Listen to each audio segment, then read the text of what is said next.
The international students are very eager to do well. They come here spending a lot of money. And back then, the OPT was only for 1 year. What do you think the risks are with the AI? Every student is using AI for writing code now. I was coming to this country, GRE was mandatory for every university. Because life in America is, There are some unconventional profiles that comes up who has backlogs. Do you think there are any universities that will penalize or detain people if they use AI? generally, most universities have most assistantships for fall semester. So for domestic students who are American citizens, I always say, I was applying for an internship and I did not get even one reply. but now I would say 50% of students, master's students, don't get any assistantship. India means IT. However, I think the trend is changing now.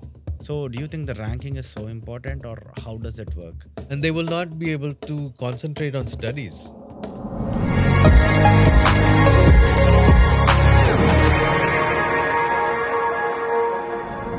Hi, welcome to MAAB Talks.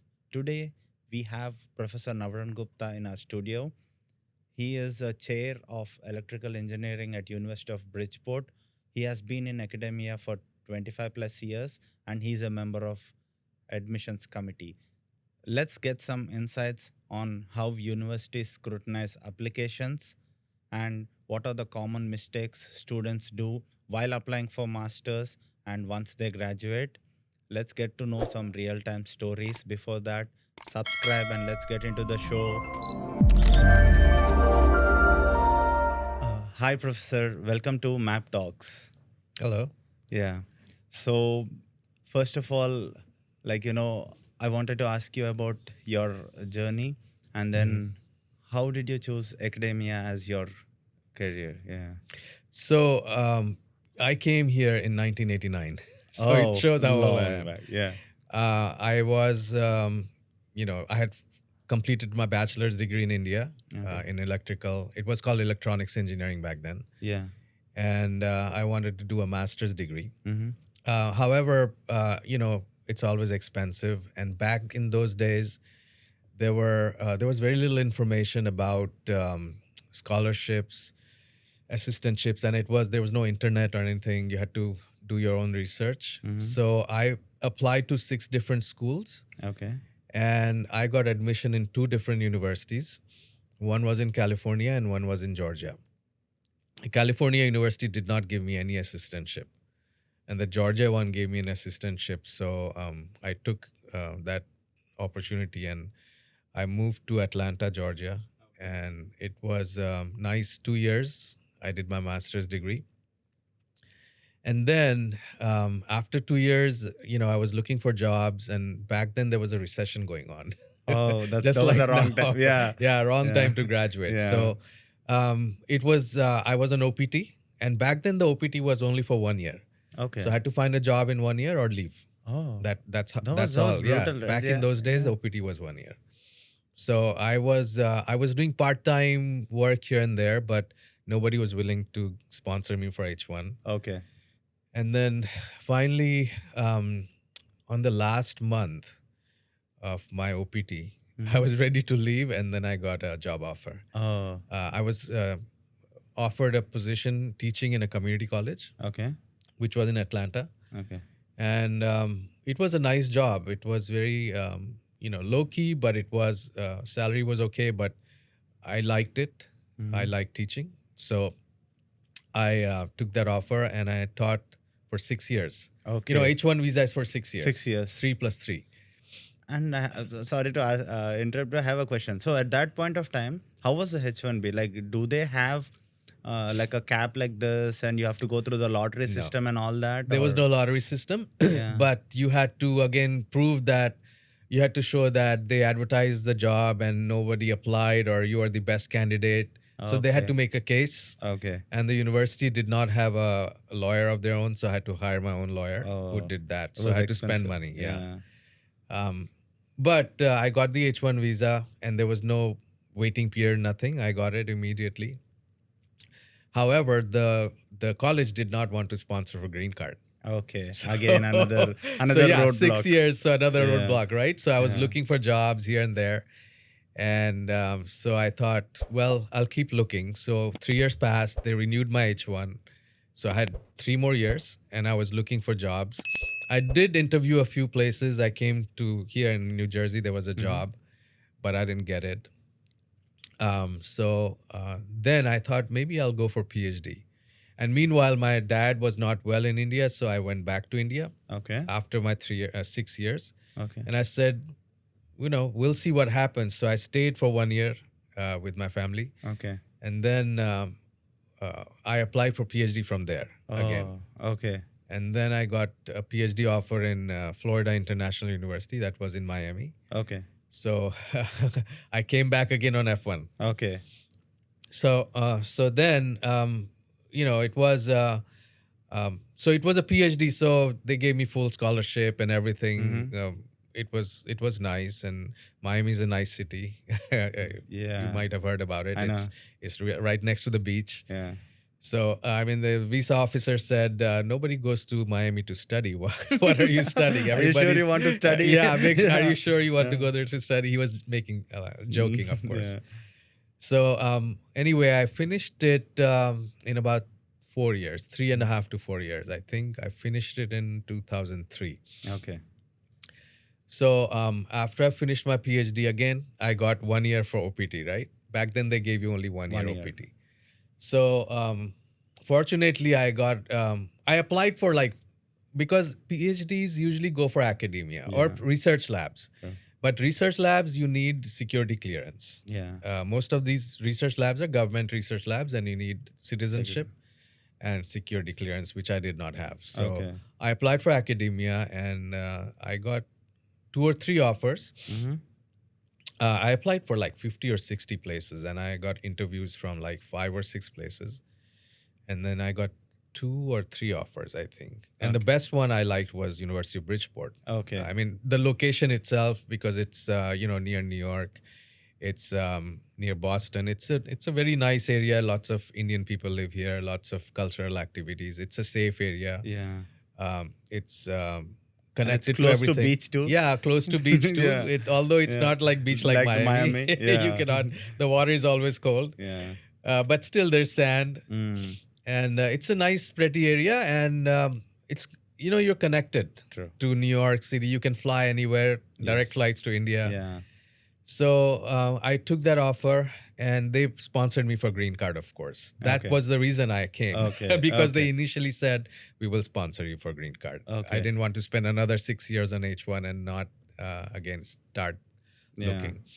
So although once they apply for green card, it took me, I think, 5 years of wait. Okay. So now the wait is even longer. Yeah. No, you can just forget about it. You have to just apply and forget. Apply and Grow old. That's it. Yeah. So then back then 5 years was the wait, and that also was too long. Okay. Because you're just always looking, checking, what is the yeah. status? What is the Status, status? yeah. You're calling your lawyer. When am I going to get it? Yeah. So anyway, I got it in, I think, 2010, Okay. my green card. So anyway, I decided to stay. Even after green card, a lot of people leave because then True, you can go to any job. Yeah. And by that time, I had a tenure. I had a secure position. Tenure means permanent job, right? Yeah. Your job is permanent. And then I was happy. I liked all the people around. I had an apartment there. I bought one. So so that was my journey to academia, Okay, right? Yeah, okay. that's how I ended up in University of University of Bridgeport. Bridgeport. And since then, I've been there. It's been almost 21 years. That's great. That's great. So, what excites you more, while working with international students? Right. What excites you the most? So to see the students in my position, when I came here in Yeah. '89, I was like them, right? Yeah. I was totally fresh. I had never been outside India. Yeah. It was the first time I stepped in a new country. True. It's a big shock. Yeah. And so students have lots of questions and they need help. Yeah. The first semester, at least, they are clueless. Although now things are a little bit better. Students already are prepared. They have internet, they have YouTube, WhatsApp. They are in touch with their friends in India.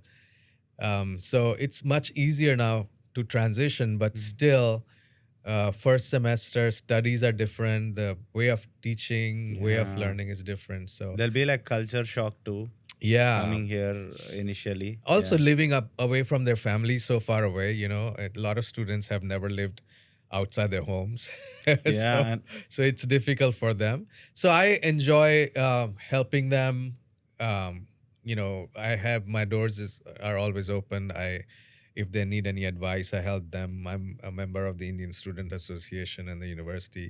okay. And so that's with the international student. Mm-hmm. And the other part is the international students are very eager to do well, Exactly. partly because they want to get an assistantship, Mm-hmm. they want to get a good GPA, Yeah. whereas domestic students are not so, they already have a job somewhere, they're making good money. So they're Yeah. not so, they're more carefree. So Yes. international students have a lot of pressure on them. They come here spending lot of money.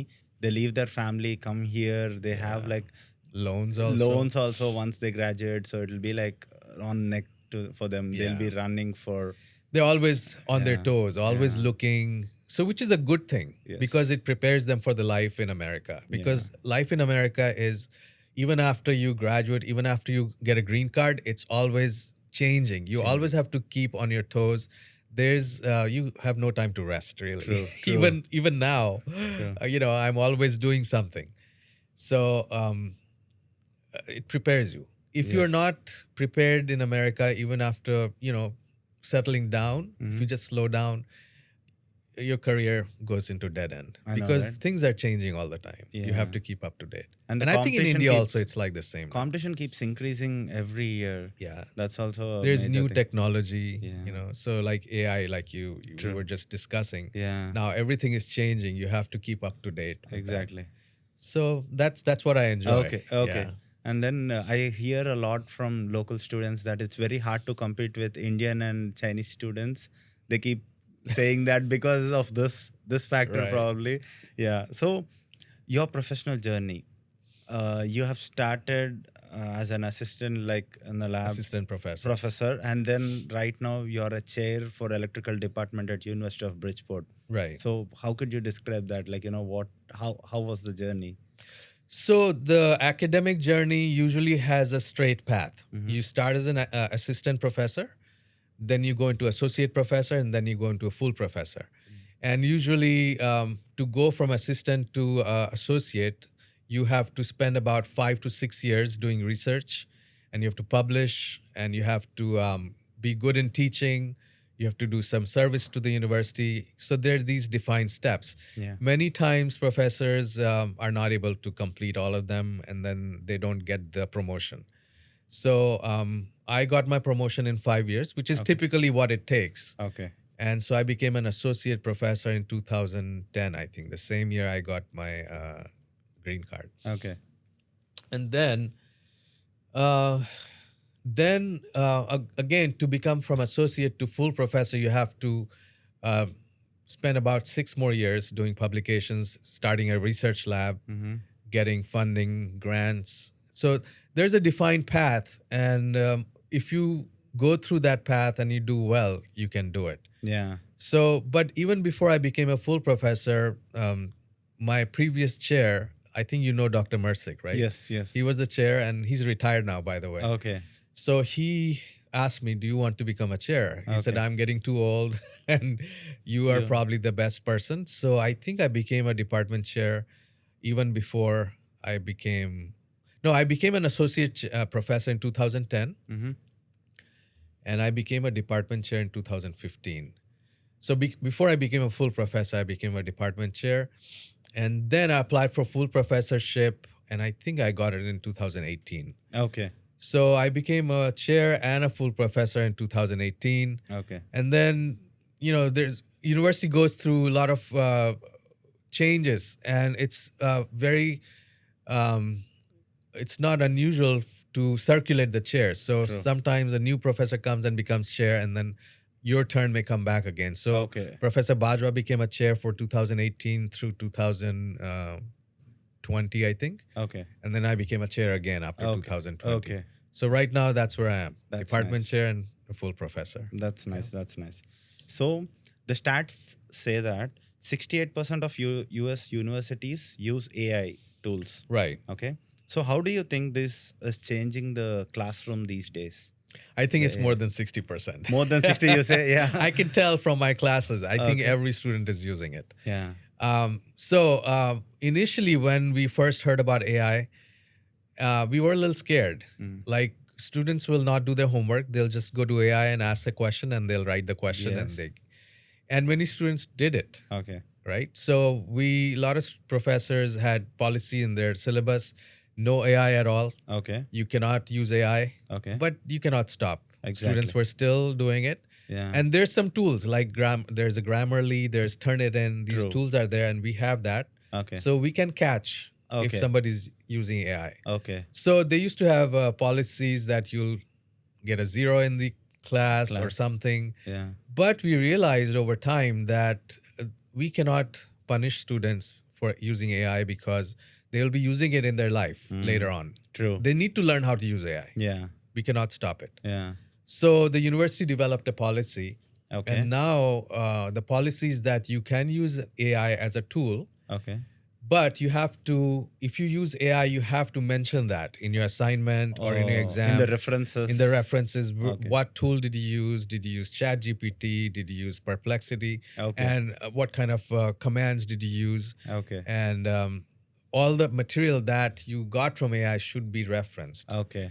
So that way we know that students are using it and they're using it the correct way. Okay. And also in my class, not everyone uses it. I teach biosignal processing. So I actually devote one class just showing them students what are the AI tools. Okay. So Okay. I help That's them. great. That's I great. help them actually use AI. So my class is not so programming oriented, but I was talking to Dr. Mahmood, who's a computer science professor, and he said that every student is using AI for writing code now. Yeah. True. True. Everyone Yeah. for code. In fact, I have a few math lab codes, and my students are using it. I can tell. Okay. When they use AI, the code looks different than when I teach them how to write it their own. Okay. Okay. But I don't penalize them, but I mention, please write that you use code AI Okay. and you use this. But on the other hand, Professor Mahmood said that it is going in a direction that coding will all be done with AI now. Exactly. So, Yeah. but high level thinking, algorithms and everything, that is not done by AI. But Yeah. even that may be done with AI in a few years. Okay. But right now, you should at least learn how to write the code. You don't have to write all the code, but you should know how to read the code. Exactly. What does it mean, right? Yeah. So it's like when we were starting in school and we asked our teacher, can we use calculator? Exactly. I And feel they the said same way. they said, no, not till 10th class. You have to do everything by hand and then you can use calculator, right? So similarly, you should use the coding, you should do first by hand, manually, and then start using AI after that. Once you know how to use it. Once we know. Yeah. And what do you think the risks are with the AI? Yeah, there's good and bad for everything. So the good thing is AI is going to, especially in education, I think it'll make it cheaper, education, because everything is automated now, Yeah. right? There are a lot of administrative services that can be done with AI. Yeah. For example, the payroll section of the university. Before you had 10 people doing the payroll, now 2 people can do it. Similarly, maybe the registrar's office. Yeah. Now, professorships also, some of the work can be done with AI, but you'll still need professors to design the course, the material. But grading Grading can be done with AI. Yeah. We can save time by using AI for designing our course material. We can use that. And also, we have tools now where students can learn on their own pace. So there are courses, online courses, where students take modules. And if you do enough, you can move to a second module or jump to the third module. Okay. So the AI decides what level you are in. Okay. So you can finish your course quickly. Yeah. So there's a lot of new things happening in education, which will make it easier and better for students. Yeah. But on the other hand, I think AI, if it is not properly handled, just like I said, some students will always cheat. True. There'll be some people who'll use it in the wrong way, Wrong way. like already in finance world, there's bots which will try to cheat you out of your bank account. Exactly. Right Yeah. there, you'll Yeah. keep getting these messages, text messages, all generated by AI. AI can be used to unlock your password. I know. So I all of feel- this is going on, and ultimately the largest fear is that AI will take over humankind. Humankind. They'll Yeah. start thinking like humans, and then True. we will really not be useful anymore. Yeah. So that's the main I fear. saw a recent study. They say that it's killing the ability for people to think critical. Normally, if I try to solve a code, or if I'm trying to write a code, I keep thinking a lot. I do mistakes. I learn from my mistakes, and I keep doing it. But if I have access to AI, what I'll do is halfway through, if I'm having an issue, Just your brain will say, "Why don't you ask AI? Right. It would clear it." Yeah. So your brain is lazy. It doesn't want to Right. think. So we keep relying on it more and more. But that's how it is. We have to Yeah. adopt our lifestyle in a way that we start using it. But I don't know. We have to find a thin line. Yeah. in between. So it's up to the professors in class to make sure students learn the coding first and then use AI. So in my class, I would give a surprise quiz with a code. So you have to write it right there Okay. without a computer on a piece of paper, Okay. a code, right? Okay. So at least I know that'll you be- know something. Yeah. And then maybe you can use it. So a short code you can do. Similarly, I can ask them questions about coding, like here's a code, find out what is wrong, without using a computer. Okay. So unless you know the lines and the meanings of the commands, you It's cannot hard. tell what a code means. Yeah. So there's ways of getting around it. But again, all these things in our life are making things easy, but at the same time making us lazy. Yes. Yes. So, for example, today I used the GPS to come here, right? True. In the past, I would know the direction. I would memorize how to go from here to here. Yeah. But now I don't memorize all the directions. I just use my GPS. It's all to go. automated. Yeah. So We don't even notice small things on the road. yeah, Yeah. it's like that. So in AI, so in any other universities, you said that in UB they have changed the policy regarding AI. Do you think there are any universities that will penalize, or what's the, or detain people if they use AI in the assignments or anything? Do you know any examples? I think like there are that? still some universities that are still developing a policy, Okay. and they have punitive policies. Okay. So again, ask your professor before you start taking the class. Yeah. Usually your syllabus should tell you. So we put it in our syllabus. What is the AI policy? Okay. And the university has an AI policy on their website. Okay. So you can read the university policy and also ask your professor. If it is not on the syllabus, ask them, Okay. what is your policy for AI? Okay. Before you use AI, Yeah. just ask them. Okay. That is the safe thing to do. Yeah. That's the safe one. Yeah. Okay. Now let's go to a different segment. So, as of 2025, 42% of international graduate students are coming from India. Around like 42%. That's I think in that's UB it's 80%.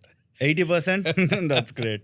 So let's get into let's do a deep dive into admission process for people. So people who are trying to apply for masters, or people who are in their engineering, or there are youngsters who are dreaming about this American dream, or Right. who are planning to do their masters. Okay. So what do top applicants do right? Right. So I've been on both sides. I have been an applicant. Yeah. I applied to many universities, and now I look at applications from other students. So things have changed, though. In my days, the main thing was your academic GPA. Yeah. How did you do in school, and your GRE scores. Those were the two things. TOEFL was important, but not the main thing. Mainly, they looked at math and analytical. Those two scores in GRE. Yes. Now, GRE is not so important. It is helpful, but GRE is not even required for many universities. Yeah. So if you have very good academic scores, and if you have done something which shows that you have been involved in your area of study, like done a project or published a paper or gone to a conference, presented something. So showing that, or even worked Okay. outside in your area, Mm-hmm. right? So showing some of the projects you design, um, publications, or even a YouTube video or something, some media that you developed. Okay. That all helps. Anything which is outside of academia, which relates to your work, Okay. will be helpful. Will be helpful. So it's not just GPA anymore. Okay. And then regarding the GRE, like, well, I was coming to this country, GRE was mandatory for every university, and you have like, they look at that score and decide which university you'll go to. But right now it's different, as you mentioned.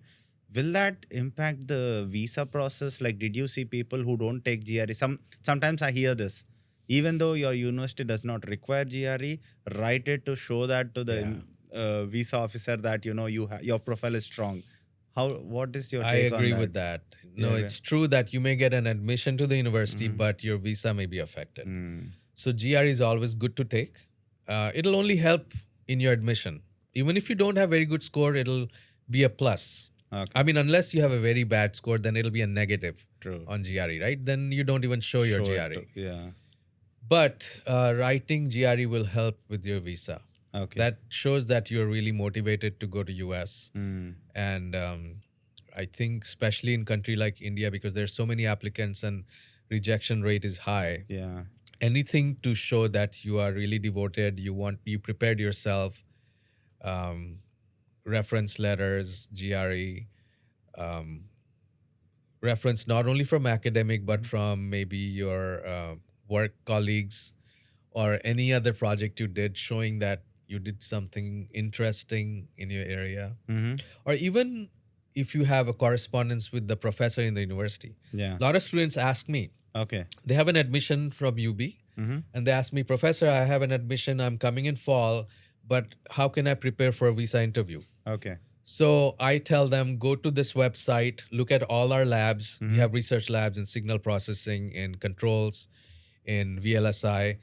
So whichever thing interests you, you read about what is the research equipment we have, and then you can talk about it with the officer that they have this kind of machine and I want to work on this machine. True. I've talked to the professor who works in this area. So if you're doing microprocessor, VLSI, talk to Professor Shong. He's that Yes. area. So he will tell him what kind of courses you're going to take. So that shows that you're interested. You have talked to the professor. Yeah. So it's always good to be in touch. They'll be hesitant to email the professor. You should not. I keep doing that. Even I was little hesitant because I used to think in a way that other professors, professors are so busy, and am I disturbing them by sending them emails regarding certain things and all that?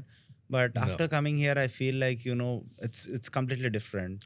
So I know that sometimes it is a pain to reply to all the emails, Yeah. especially because there's some students who are just fishing. True. They are not even admitted to UB. Yeah. They're just trying to see if they will get assistantship without even applying, right? Yeah. So, but I answer all of the emails.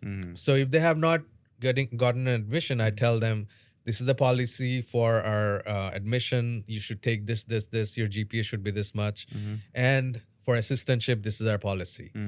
And then it's up to them. Okay. But if they already have an admission, I'm a little more serious with them. I'll send back and forth many questions and answers. They'll ask me questions like, what courses should I take? Yeah. What should be my major concentration? What are some of the research labs?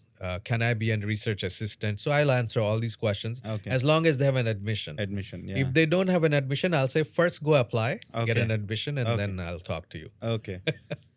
Okay. In the same point, I have another point to add. So the SOPs and LORs that they usually fill in and send it while applying for universities. How do you scrutinize it? Like, because sometimes they just fill it out with Yeah. something and they just send it. How important is it? So SOP is not that important. I don't think it has. It is probably the lowest. Okay. Out of all, the first thing is your GPA, Okay. your, I would say GPA, any kind of publications, and then if you have GRE, then letter of reference, and then SOP. Okay. So SOP, you should write it, of course. And most of the students have a generic SOP. I can Yes. tell. They Yeah. have copied it from somewhere. They just change a little bit. Yeah. And that's fine. It'll be nice to add something personal in an SOP, like why you feel like this is your area of interest, or what made you decide about UB. Okay. Maybe you research about the area, you liked something about the Bridgeport area, or something about the professors. You talked to some professor and you got interested in their research. That's why you applied. Okay. So some personal touch is always good. Okay. But I think it is not the topmost thing. Okay. I would spend more time letter of references. Okay. Get it from your professors, from your college, Mm-hmm. or some supervisor, your boss who saw you working. Okay. And it's nice if the professor has a good experience, maybe who's distinguished, like who's well known. Like the professor has a website where we can, when we look at letter of references, we also look at who the professor is. Okay. So if the professor has a website or something, well-known professor, good university, Okay. it's always a plus. Plus to our profile. Instead of just using anybody, Yeah. use someone who's well-known, or maybe at least directly your professor and who's well-known. That will be better. That's good. Yeah. Okay. So there are some unconventional profiles that comes up. So say if someone who has backlogs or in India, Right. and then someone who has gap in their education. Right. What do you say about profiles like that? How can they get an admission? We get lots of interesting applications. So typically, the most different ones are ones whose background is not electrical. So there are some students who come with a background in physics and they want to do a master's in electrical. They have a bachelor's in physics. So we typically, if they have some background in electronics, physics students usually know a little bit of electronics, right? I ask them to take extra courses at UB. So for example, a typical master's students will take 9 courses and 1 project, Okay. total 30 credits. Yeah. For a student from physics background, we'll ask them to take 2 more courses, Okay. 36 credits. Okay. Similarly, if somebody's background is weak, like they had a lot of background backlogs, Yeah. we'll ask them to take basic electrical engineering Like courses. a prerequisite courses first. courses, yeah. Like electronics or maybe circuit design or something like that, Okay. right? Okay. That is usually undergraduate level course. So when they Okay. come here, they have to take those courses and then they can continue with masters. But they should still have a decent GPA. Typically, we look for GPA above 3, Okay. but we have admitted students above 2.75. Okay. Usually below 2.5, we don't admit. Okay. 2.5, you need to have very extraordinary outside abilities. Like you must have some project, like you designed a drone or something, Okay. or you did some publications and projects which looks impressive. Okay. Then we will admit you. And once your profile is rejected, how does it work? Like if- Rejected means they can apply to any other school, yeah, or but they can apply to any other department. Oh, right? okay. They can apply. So for another. electrical engineering student, if they're rejected in electrical engineering, they can go for technology management. Okay. Usually technology management is a little more easier. Okay. So many of the students who find it very difficult with Okay. electrical, they end up going to tech management Understood. or maybe even management. Hmm. But tech management has both engineering and tech management, so it's a So- good combination. Okay. So, or you can go to a completely different- different area or under another school, Okay. which may be easier to go. Okay. Yeah. And then coming to the next one, experience versus fresh grads. What do you think about that? Because there'll be once you graduate from your undergraduation in India or any other place, we'll be in a state where do we need to do our masters immediately or get some experience? If people will start working, there are so many people who lose their interest in education once they get some money. They Right. feel like they'll invest in multiple things and then they'll start working continuously and they'll slowly it'll fade off. The Right, the right. dream to go to other country will fade off. Now coming back to this, what do you think? Like experienced candidate or fresh grads? Which one is? So for domestic students who are American citizens, I always say, go work a little bit and then decide whether you want to come. Again, there's the fear. Once you start working, even in this country, Yeah. you don't want to go back to school. You're making money. True. and you're enjoying your life. Yes. You don't have time to go back to school. Yeah. A lot of students who are like this, they will take 1 or 2 classes and then they don't come back Yeah. because they don't have time for studies. However, for international students, I still think it is good to apply straight after school. Yeah. It just makes more sense. You know, time is money, and this is what I tell my students too. Many students spend a lot of time working outside school, which is not allowed, but they're working here and there to make money while there's, and I don't blame them because it's expensive. But I tell them, don't spend too much time outside. Study hard, get a good GPA, and graduate as soon as possible. Okay. Because in 1 year you'll be making so much money, you'll pay off all your loan, Yeah. right? Within 1 or 2 years, you'll pay off everything. Yeah. Right now, if you're working, you're getting $15 an hour, Yeah. $20 an hour, True. and you're just wasting time. Yeah. So time is money. So it is better to complete your master's degree, and you'll get a very good job. Okay. You start with a high salary. Okay. Typically, they're starting with 70, 80, 90. Yes. Yes. Yeah. So, and you can easily pay off your loan within a year or two. That's that's good. That's I think that's the way to do it. And when you're young, you know, you can put all your focus into it and do it. And once you're done, then you can work and enjoy. Yeah, I know, right? Yeah. So coming to scholarships and assistantships at universities, what's the best time to apply for a scholarship or assistantship? I think generally most universities have most assistantships for fall semester. But now things have changed.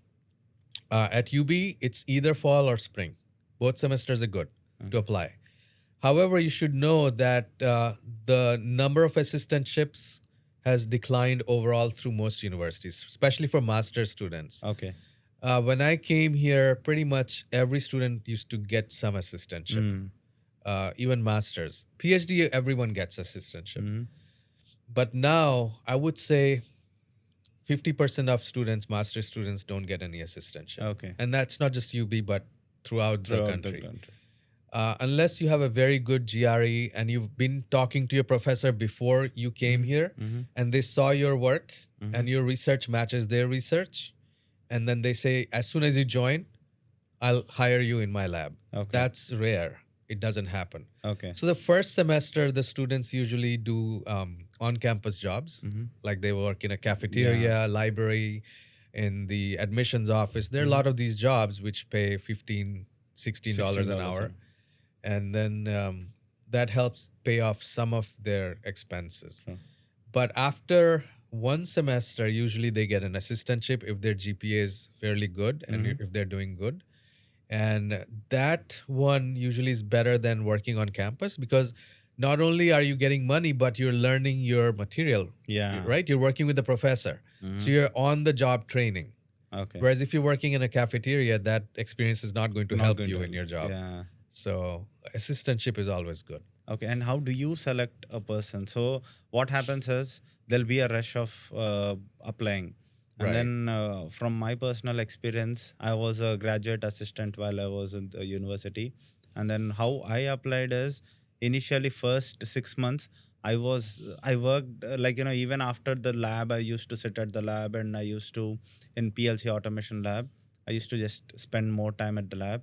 And then I asked professor that, I wanted to do this assistantship. Later on, after certain days, he started giving me small projects, even though I was not getting paid. Right. Later on, the next semester, once it was open, he gave me an opportunity and then I got That's it. the right way to do it. Yes, yes. So I've done it many different ways. One is, of course, someone comes to me and says, I want assistantship. Yeah.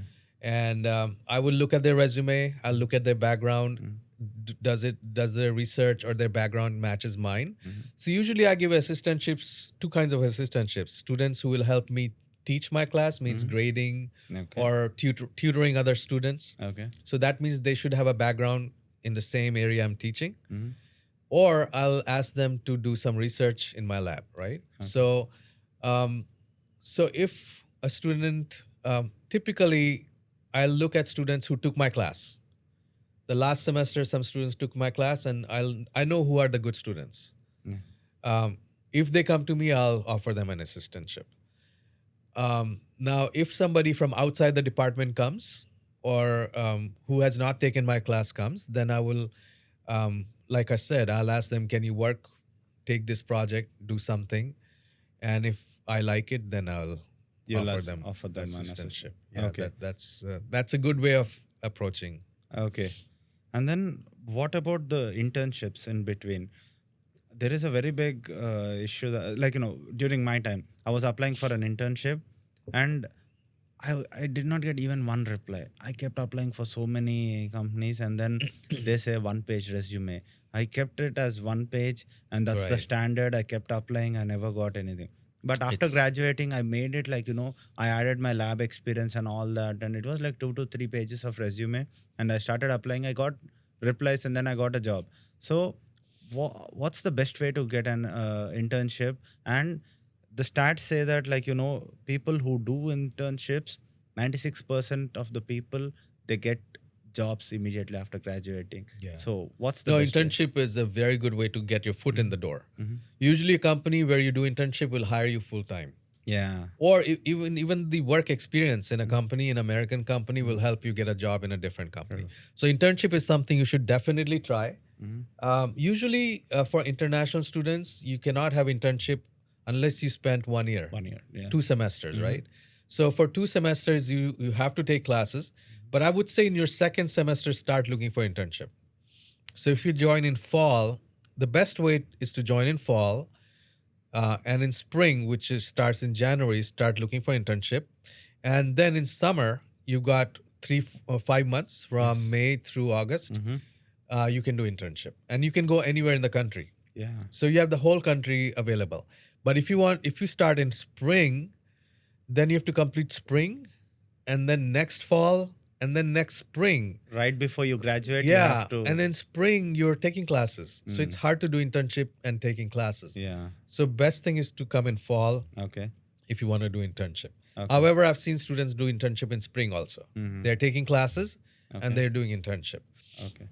Now, the best way is to go to job fairs, career fairs, because you meet the employer face to face. Okay. Letters usually are thrown out, Okay. or online resumes, you can apply hundreds of them unless something really stands out, and they don't even look at it. It's a computer that is reading your resume, and then it filters it out out. most of them. Okay.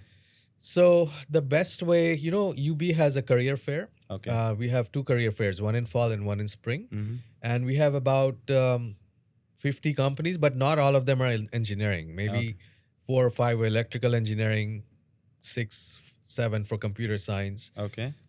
So go to each one of those tables and you hand them a resume, dress up nicely, and talk to them and tell them you're interested in an internship. That's one way. Okay. And not just UB. There's career fairs in all the universities around UB. So we have like 3 or 4 universities around UB. Okay. Fairfield University, Sacred Heart. You can go to their career fairs also. It is open. Any career fair is open to students from any university. Okay. So just go to their career fair, take your resume. So personal touch is very good. Secondly, use LinkedIn.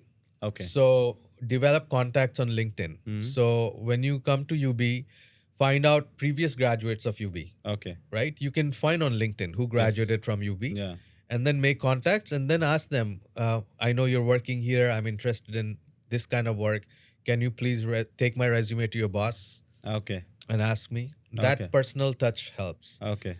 And thirdly, of course, if you have, any contacts, personal contacts, that is always That's best. always Yeah, the best. always best. Yeah. Okay. So right now we'll get into another segment which says that, India means IT. Okay. That's a very big segment. Right, right. Coming to core jobs and other things, approximately 19,000 job openings are there for electrical engineering. It works the same with other sectors like Mechanical civil, and- mechanical, and all that. Okay. So is it still true that, India means IT, and what is your take on that? Over time, India has become synonymous with IT.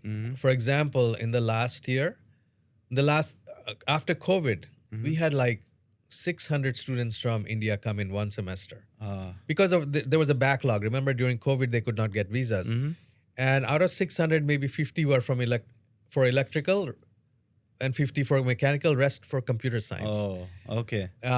But many of the electrical who came switched to computer science because there was a craze to do AI, right? True. So, and it still continues. Many of the students who come to electrical and mechanical switch to computer science because everyone is doing computer science. Yes. However, I think the trend is changing now. The job market in computer science is not so strong anymore. Yeah.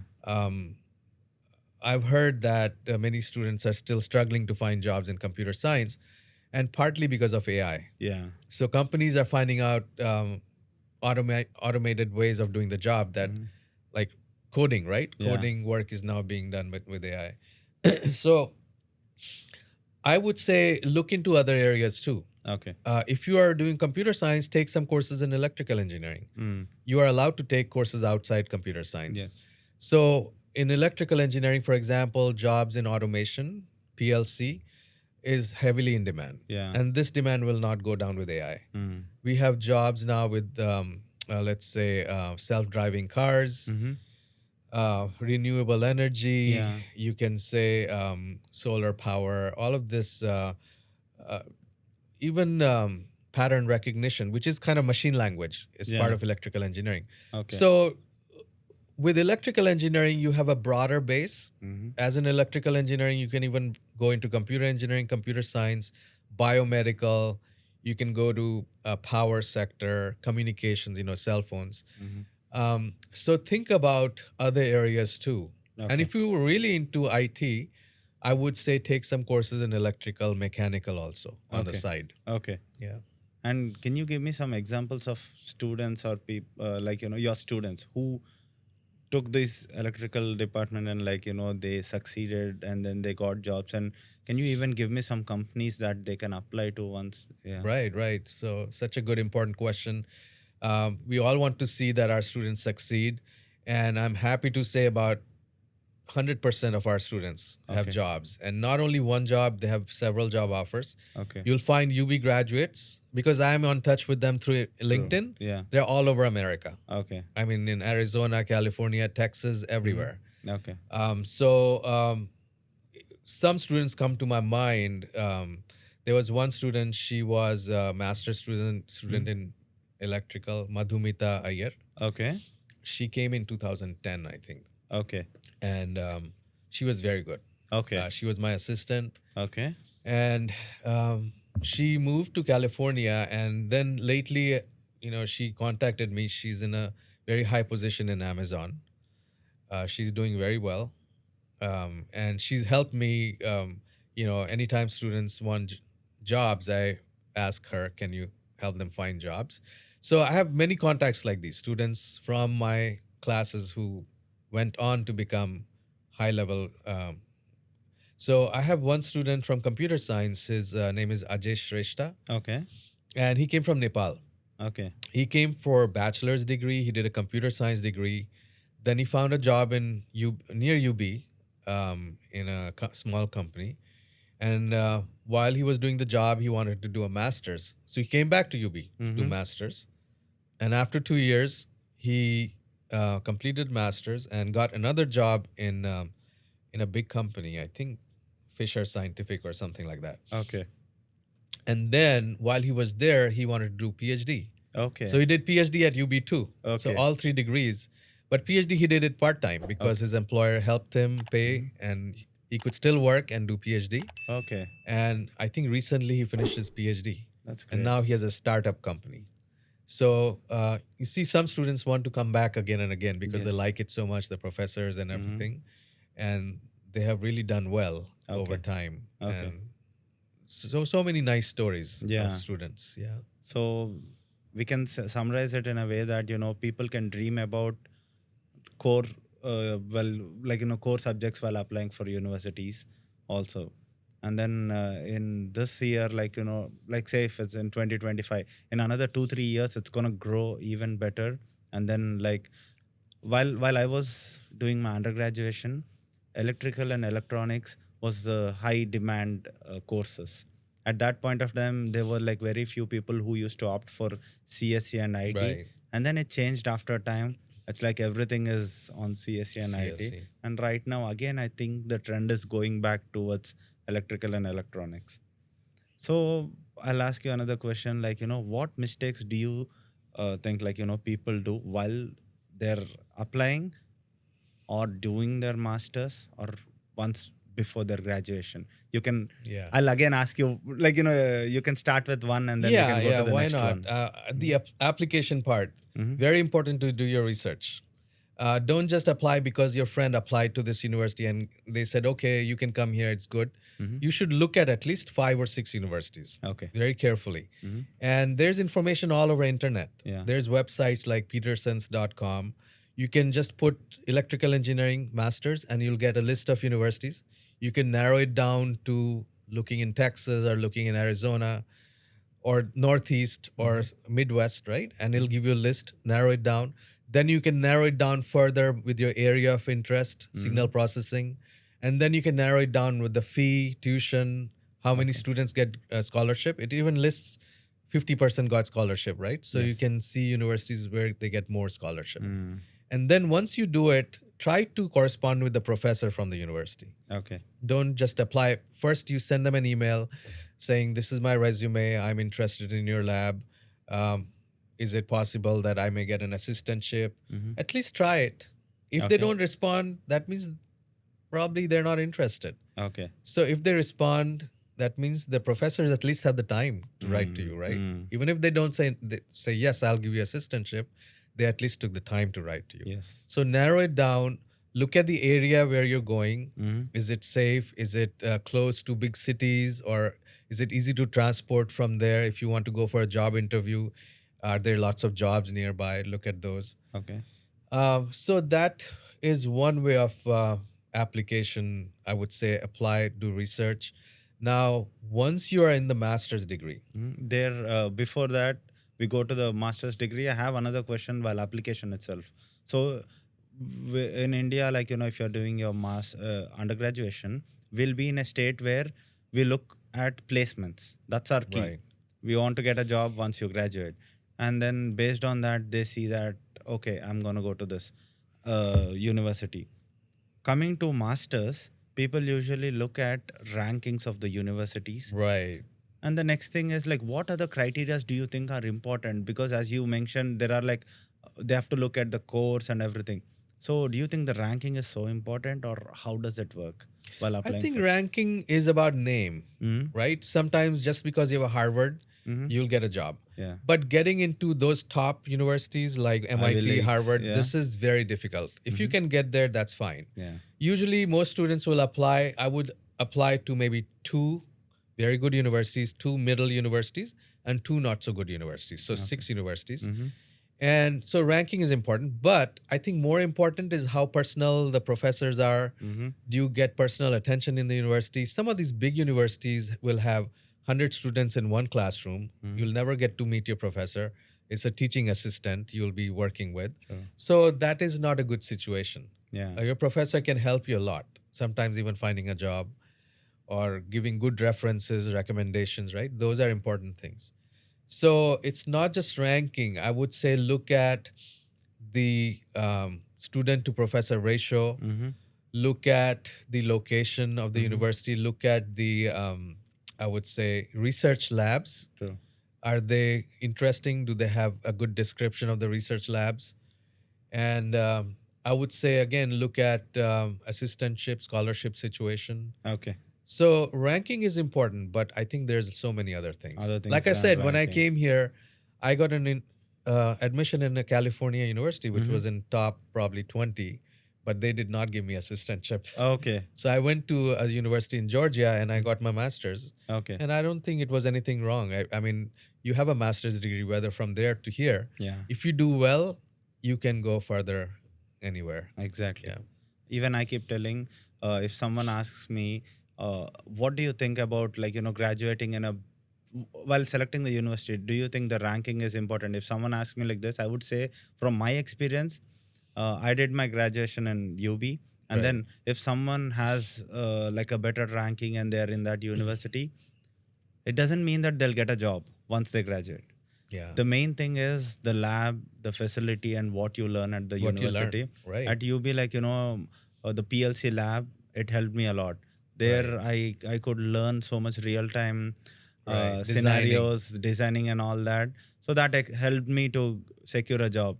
Whereas my friend who's in a better university, he could not secure a job in electrical engineering, since even though the ranking was good. So Right. that's Right. what I keep suggesting them, like, don't go for ranking. Look at your course structure that you want to do and which field is hot in that country, and then see if your university is offering that course, Right. and talk to that professor, and then go to that university. It'll help you a lot than any other. Yeah. I think what you learn, like you said, so many students who come for a master's also apply for PhDs later, Yes, yes. right? So, what matters when we are looking for PhD applicants is not the ranking of their master's degree. Yeah. We're looking at their publications, what kind of research they did in master's degree, and based on that, we hire for PhD students. Yeah. So the ranking is not that important Yeah. in that At that case. point. Yeah. Yeah. Okay. So now you can go to the mistakes that students do while they're in their masters. Yeah, the biggest one I think is starting to work on the side and spending too much time working Okay. and not devoting enough time studying. Okay. Like I said, time is money, right? If you Yes. work, you're spending time working, Yeah. which is good. You're earning money, and sometimes you need the money. True. But I would rather take a loan and finish quickly the degree because you'll be making a lot more money as soon as you finish it Exactly. instead of working small jobs here and there. So that is one big mistake. Okay. Secondly, I would say is stay close to the university. Mm. I know a lot of students don't want to stay in the dorms because you cannot cook and there's problems with sharing the bathroom and all that Yes. thing. But there's so many alternatives. There's housing around UB. You know that Yes. people share a house. That way you have more independence. You can come and go anytime you want. You can cook anything. But stay near the university because, especially for assistantships, I always want students who are near me Exactly. because I can call them anytime if I need help. Right? I prefer students who live near campus, and also don't spend all the time commuting. Exactly. Right now, I see students commuting from New Jersey or from Hartford, which is 1 to 2 hours. And if you take train from New Jersey to UB, it's 3 or 4 hours. Yes. Right? Yeah. So why waste so much time I know. commuting when you can just stay nearby? So if they go for, like, cheaper rents or any other jobs or anything, like, they prefer to spend save some money at Right. initially, but later on, it'll delay the time to get a job after once they graduate. So And they will not be able to concentrate on studies. yes. If you're working somewhere, you have that pressure to earn money. And once you start working, I've seen many students start spending also. True, Right? true. So you may be earning money, but you may be going on holidays and vacations, and then you're just buying a car. And that's not really what you're there for. First 2 years, you're supposed to study, not spend your time, having too many parties and too many cars. It's okay to enjoy some time, but if you spend too much time just working and spending money, then you don't study. For us, it helped us a lot. Well, we stayed right beside the university. It helped us a lot because we could go anytime. And then a lot of students, they don't use the facilities that university provides. Like, they have gym facility, they have so many other things. The library is open till 12 midnight. You can study there. Our computer labs are open till 12 midnight. So sometimes you can do more work in the university than in your apartment because other students are bothering you or there's distraction. So you can do all of that in the university there. Yeah. So that's a very good point. And then the mistakes they do once, like before graduating or once they graduate, what do you think? Yeah. So this is from my personal experience. Sometimes once you graduate, you don't spend time to choose the correct employer. I know that we are not in a situation as international students to choose our jobs because we want a job quickly and we want a job that'll sponsor us, right? These are the two main things we're looking for. So I don't blame if you take the first job that comes your way. that says, okay, we will pay you and we'll um, sponsor you.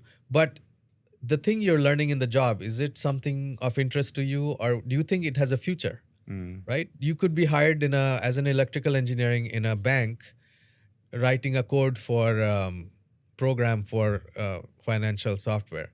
But is it something you are interested in? I mean, and is there a future as an electrical engineering True. writing a code? Yeah. So even though you may get a good salary and I know. but then how long will you work in that job? You may, after a while you will get bored and Yeah. then you have to quit. So look at that also. Okay. Look how the job is matching your interest, and of course it is important that they'll sponsor you. That is Yeah. also important. Okay. Yeah. And then I see like a lot of people these days, since the job market is bad, even for 1 year, like I see like 2 semesters, 3 semesters, they don't get a job. They'll be at a stage where I don't know what to do. Like, I've been applying and all that. Like, what do you suggest for them? Yeah, like I said, my situation when I first started, I had only 1 year of OPT. Back then, OPT was 1 year, and for 11 months, I did not have a job.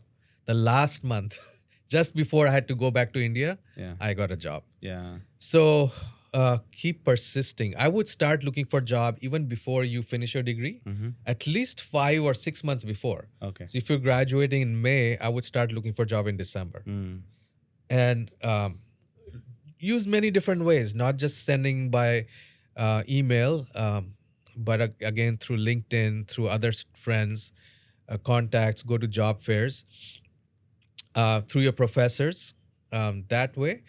And I would suggest is get involved in some of the university labs. So for example, we have a lab, Dr. Janie Palace has a mechanical engineering lab. She has grants from NASA.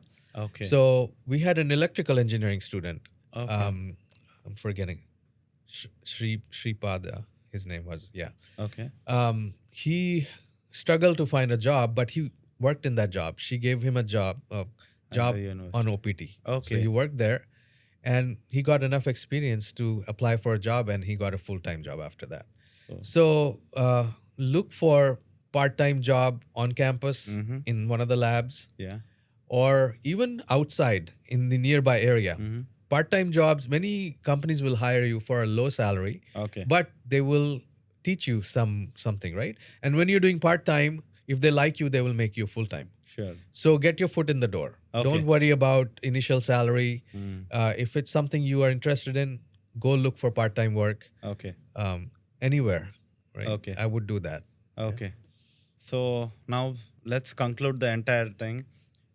People who are on fence, okay, what do you suggest to apply for masters? Because at this point of time, the job market is little bad, it's and weak. then the cost is rising. Okay, so at this in 2025 and 2026, if people are on fence about doing their masters in USA rather Right. than any other country, what do you suggest them? So, in India, there's a saying that you cannot put a price on education. I mean, these are high, lofty ideas that education is priceless. Education, nobody can steal from you, right? Once you have education, nobody can take your degree away. If you make money, somebody can steal your money. But you have to look at the practical side also. You're putting so much money in your education. What will you get out of it, right? Yes. So the return on investment, like you said, True. is very important.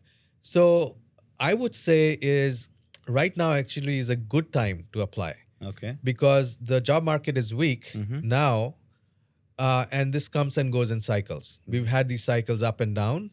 Recessions and job markets usually correct in 1 or 2 years. Okay. So if you apply now, by the time you graduate, job market will be fine. Yeah. And by that time, you won't have much competition because there's not many students in the pipeline, right? Right now, not many students will apply. So you True. won't have much competition. H1 visa lottery will be easy to get. Yeah. So don't worry because job market is bad now. It'll go up. Okay. Anything that goes down goes up. Yes. And I don't think it'll last more than a year. The Okay. job market will be just fine within a year or two. Okay. Yeah. That's a positive sign. This right? is a good time to apply. Yeah. I would say. And then even what was the last time? When was the last time you saw market going bad like this? Yeah. So that was 2008. Okay. There was a financial crash. I don't think you were here then. Yeah. So the stock market went down like 70%. Everybody was panicking. Mm. A lot of people lost jobs. Okay. A lot of our students lost jobs. A lot of people who had nice citizens, they lost jobs. Okay. I had a lot of relatives who lost jobs. So it was panic. And our number of students went down Okay. because not many Indian students were coming then. Mm. But within 3 years, it was back to normal. Not even 3, 2 years. Okay. Stock market was back where it was. Jobs were coming up, and the number of students went back more than what we used to What get. is? So just because the time is bad now doesn't mean that it'll stay like that. It'll go up. Okay. And actually, it might be good to apply now when not many are applying because your visa, there's a higher chance of getting a visa. Yes. Even admission. Yeah, because people are not so competitive right now, right? So yeah. it might be a good time. So that's a positive note. So we can end it with that positive note. So thank you so much for your time. Thank you so much for giving so many points for youngsters who are dreaming for American dream. Thank you. Thank you, Vishnu. Yeah. Thank you. All right.